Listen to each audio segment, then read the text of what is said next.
नर्मदा नदी उलट्या दिशेने का वाहते? नर्मदा नदी ही जीवनदायिनी म्हणून ओळखली जाते.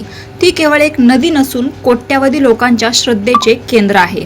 तिच्याशी अनेक रंजक कथा जोडलेल्या आहेत. एका कथेनुसार नर्मदेला रेवा नदी म्हणूनही ओळखले जाते, तर सोनभद्राला सोनभद्र म्हणतात.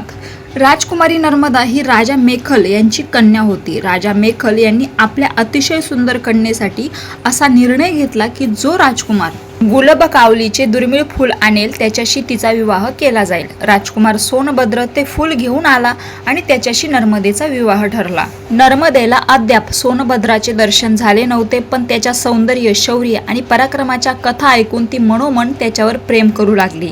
विवाहाला अजून काही दिवस बाकी होते, पण नर्मदेला राहावेना तिने आपल्या दासी जुहीला हिच्या हातून प्रेमसंदेश पाठवण्याचा विचार केला. जुहीलाने राजकुमारीचे वस्त्र आणि दागिने मागितले आणि सोनभद्राला भेटण्यासाठी निघाली. जेव्हा ती सोनभद्राकडे पोहोचली तेव्हा राजकुमाराने तिलाच नर्मदा समजून चूक केली.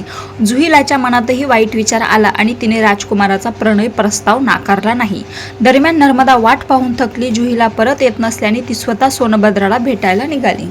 तेथे पोहोचल्यावर सोनभद्र आणि जुहीला यांना एकत्र पाहून ती अपमानाने व्यथित झाली. त्या क्षणीच ती संतापाने तिथून उलट्या दिशेने निघून गेली आणि पुन्हा कधीही मागे वळून पाहिले नाही. सोनभद्र आपल्या चुकीबद्दल पश्चाताप करत राहिला, पण स्वाभिमान आणि बंडखोरीचे प्रतीक बनलेली नर्मदा परत आली नाही. असे म्हणतात की आपल्या प्रेमात झालेल्या विश्वासघातामुळे नर्मदाने आयुष्यभर अविवाहित राहण्याचा संकल्प केला. म्हणूनच लोककथेनुसार नर्मदा नदी आजही उलट्या दिशेने वाहते. ती आपल्या भूतकाळाकडे कधीही परत फिरत नाही.